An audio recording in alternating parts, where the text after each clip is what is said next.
There is a pipe coming off the roof of my barn. It runs down the wall, bends at the foundation, and goes underground. 30 feet later, it surfaces inside a room I built behind the milking shed, where it feeds into a 1,200-gallon poly tank that sits on a concrete pad 4 feet off the ground. That pipe has been there since my grandfather built it. He put it there the same season he built the barn. He never thought of it as a project or a system or an investment. He thought of it as just how you collect water. Benjamin Franklin said, "When the well is dry, we know the worth of water." The Amish never let the well go dry, because we never left the collection of water entirely to someone else. My name is Elbert Yoder. I am Amish. My family has farmed this land for 3 generations, and we have never once paid a monthly water bill. A few winters ago, you may remember this, a winter storm knocked out power across a large part of the south of this country. People who had always assumed their faucets would work turned them on and found nothing, or found water they were told to boil. With no electricity, there was nothing to boil it with. Stores had no bottled water within hours. Millions of people discovered something in that week that the Amish have known since before this country had its current name: when the system fails. The person who has their own water is the person who drinks. We die without water in 3 days. 3 days. Most people in this country are 3 days away from that fact being a problem, because the water in their house depends on a pump, on a utility grid, on a pipe network that runs through the street, on a municipality that treats it with chemicals and sends them a bill, and on every one of those links holding at once. I am not trying to frighten you. I am trying to tell you what the old farmers understood, and what most people in this country have quietly forgotten. Collecting your own water is not complicated. It is not expensive. It is not a fringe idea for people who live off the grid. It is what people did for 10,000 years, and it still works exactly the same way. The rain that fell on your roof last week ran into your gutter and went into the street. It should have gone into a tank. Let me show you how to build one. On Amish farms, we do not build a dependency into our lives that costs money every month and that someone else controls. That is not a religious rule. It is a practical one. My grandfather's cistern was built before I was born. It is still running. 50 years of free water from a one-time build. He used concrete, a metal roof on the barn, a few sections of cast iron pipe, and a piece of muslin cloth for filtering. He did not read a guide. He watched his father build one, and his father had watched his. But I want to be clear, this is not only for Amish farms. The man whose video has been seen over 11 million times on this platform built his system in a suburban backyard in South Texas. He replumbed his entire house to run on rainwater after a winter storm left his family without safe water for a week. He spent $22,000 doing it at full scale. I am going to show you how to get 90% of what he got for $300. The principle is identical. The materials are different. The Amish way is to use what works and what lasts, not what looks impressive. The Amish rainwater system has 4 parts. First, catchment, the surface you collect rain from. Almost always a roof. Metal roofs are ideal. Shingles can leach chemical compounds into the water as it runs off. If you have a metal barn, a metal garage, a metal shed, start there. Second, conveyance, the gutters, pipes, and underground lines that move the water from the roof to where you store it. Third, storage, a tank, cistern, or series of vessels that holds the water until you need it. Fourth, distribution, how the water gets from storage to where you use it. That is the entire system. You likely already have two of those four things. What we are building today are the other two. Total cost for a basic garden and livestock system, $200 to $500. Total cost for a serious whole property system, $1,000 to $3,000. Monthly cost once it is running, $0. Before I walk you through the build, I want to show you the math. Because once you see what is falling on your roof every year, you will wonder why you waited.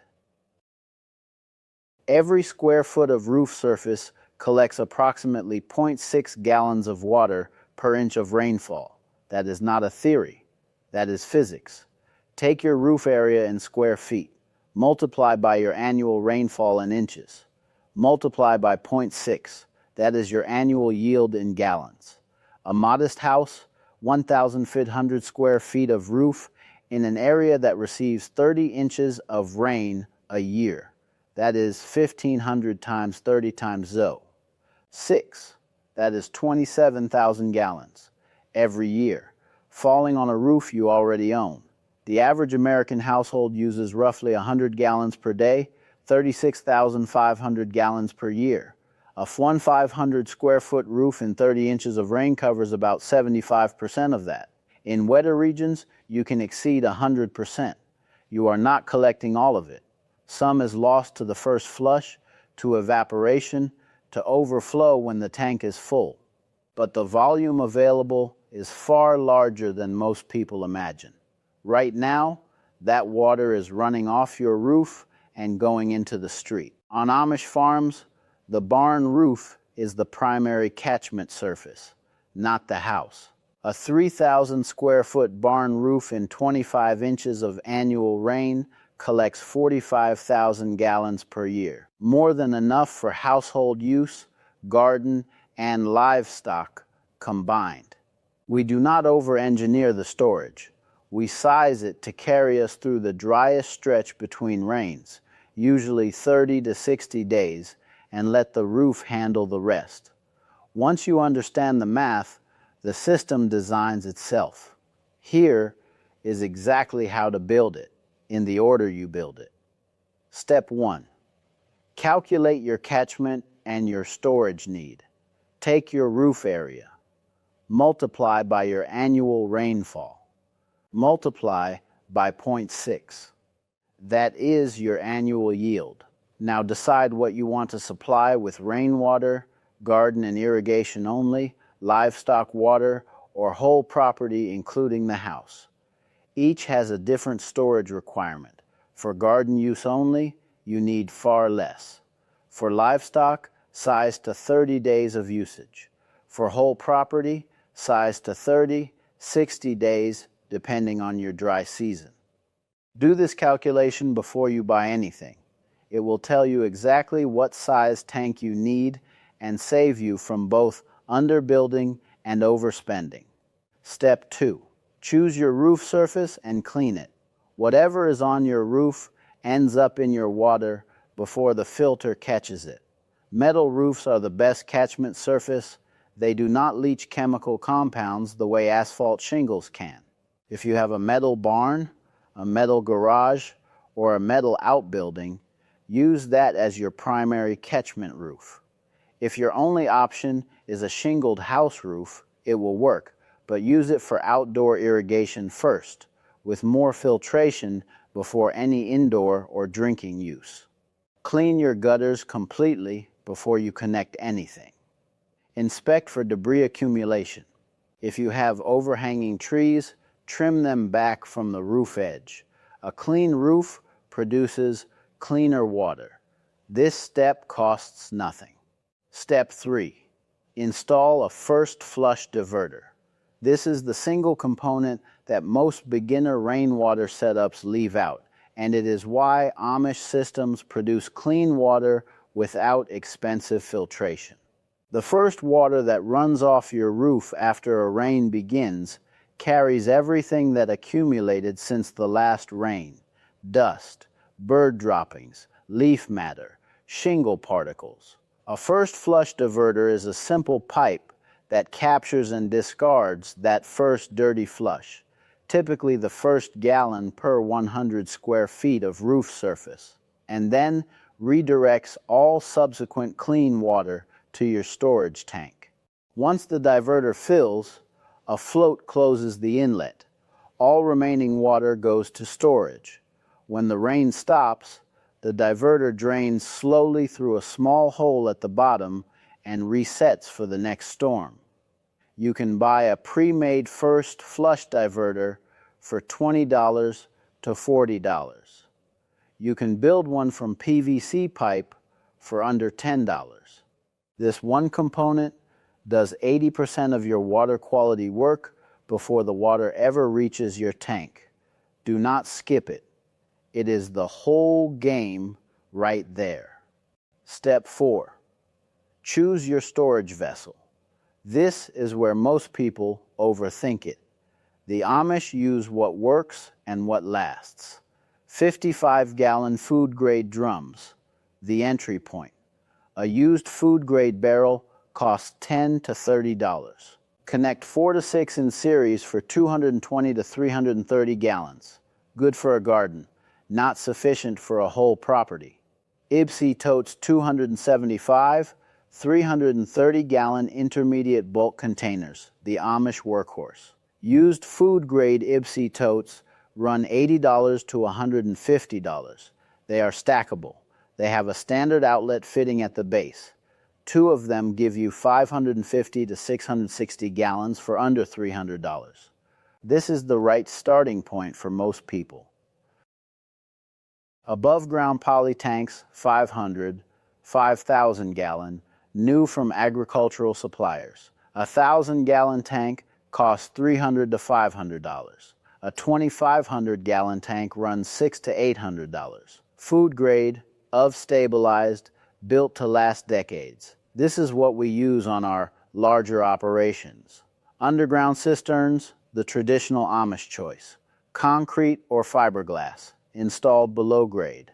$2,000 to $6,000 installed, completely hidden, maintains temperature year-round, lasts 100 years with minimal maintenance. A permanent installation worth building if you are serious about this for the long term. For most people watching this, start with 2 IBC totes or a 1,000-gallon poly tank. That is $200 to $300 installed in an afternoon. Step 5. Understand how water gets from roof to tank. There are 3 ways to move water from your roof to your storage, and you need to know all 3 because the right one depends on where your tank sits relative to your gutters. The simplest, position the tank directly beneath the downspout. No buried pipes, no complexity. Works perfectly if the tank can be placed close to the house. The second way, an open aqueduct or ramp that carries water over ground from the gutter to a distant tank. Takes up yard space, gets complicated over distance, not the Amish approach. The third way, and the one we use, is a buried pipe that runs underground from the base of the downspout to the tank. The pipe bends down from the gutter, runs underground, then rises up into the tank. The pipe functions like a siphon. Once it fills with water, it self-drains toward the tank as long as the entry leg is taller than the exit leg. Use 4-inch PVC, Schedule 35. Keep the connection from downspout to pipe fully watertight. Make sure the vertical drop from the gutter entry is at least 18 inches taller than the pipe exit into the tank. Buried pipe means no freezing, no yard obstruction, and it handles any distance you need. Step 6. Elevate your storage for gravity distribution.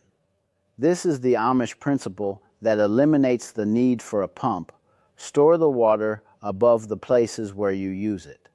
A tank elevated 3 feet off the ground produces about 1.3 psi of water pressure at the outlet. That is not enough for a shower. It is more than enough for drip irrigation, garden hoses, livestock troughs, and toilet filling. Build a platform from treated lumber or concrete blocks and set your tank on top. The higher you go, the more pressure you get. On our farm, the cistern sits on a hillside uphill from the barn. Gravity carries the water without a motor, without electricity, without anything to fail. For indoor household use at normal pressure 30-60 you will need a pressure pump and pressure tank. A basic setup runs 150 to 300. For outdoor use and livestock, gravity alone does the job and runs on nothing. Step 7. Position your intake correctly inside the tank. The cleanest water in your storage tank is not at the bottom and not at the surface. It is approximately 6 inches below the surface. The bottom accumulates sediment. The very top may carry floating leaf particles or film. 6 inches below the surface is the clean zone. The man who built the 30,000-gallon system used a floating filter intake, a filter that rests on a float and pulls water from exactly 6 inches below the surface at all times, no matter the water level. You can replicate this in a smaller tank with a short float arm and a pre-filter screen. It is a small detail that makes a meaningful difference in water quality. Step 8. Filter the water for the use you intend. Different uses require different filtration. The Amish do not over-filter water they are using for plants. They do filter water going to the house. For outdoor irrigation only, no filtration needed beyond the first flush diverter. The water coming off a clean roof through a first flush is clean enough for any plant or tree. For livestock, add a sock filter at the tank inlet to catch debris. Clean it by hand every few weeks. For indoor non-potable use, add a 50-micron spin-down sediment filter at the tank outlet. Then, a 5-micron pre-filter. These cost $15 to $40 total and need periodic cleaning or replacement. For drinking and cooking, this is where you do not cut corners. You need the full sequence. A 5-micron sediment pre-filter, followed by a 5-micron carbon filter to remove chemical contaminants, followed by a 0.2-micron filter. The finest nanofiber filters available remove 99.999% of bacteria and virtually all viruses at this level.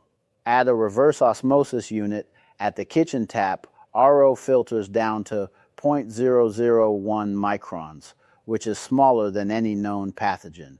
That is the system. On Amish farms, we drink from a well or spring and use rainwater for everything else.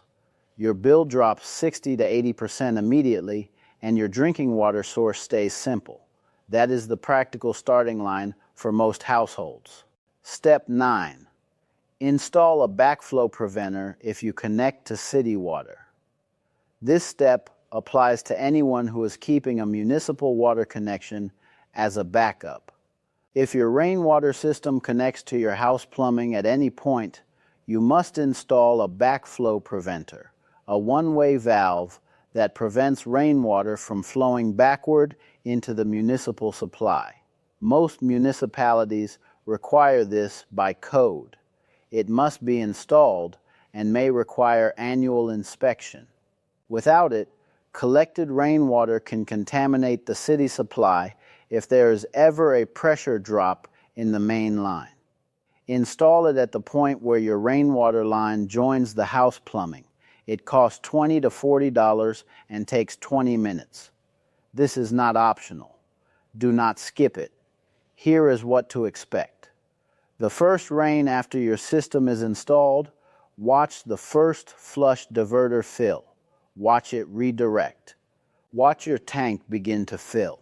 That first moment when water that has been falling on your roof your entire life starts going into storage instead of running into the street, that is when it becomes real. Within the first month, depending on your rainfall, you will have enough storage to water a garden through a 2-week dry stretch without touching city water once. That is a meaningful reduction in your bill from the first month. Within the first year, a 1,000-gallon or larger system eliminates your outdoor water costs entirely. In regions with adequate rainfall and a correctly sized system, your outdoor water cost is zero every month from that point forward. My grandfather's concrete cistern has never needed a repair that cost more than a few dollars of concrete patching. It has provided water every year since he built it. That is 50 years of return on a single build. That is the Amish principle: build it once, build it right, and stop paying every month for something you could own outright.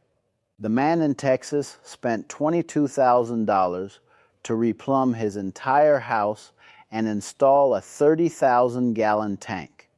It is impressive. It works beautifully.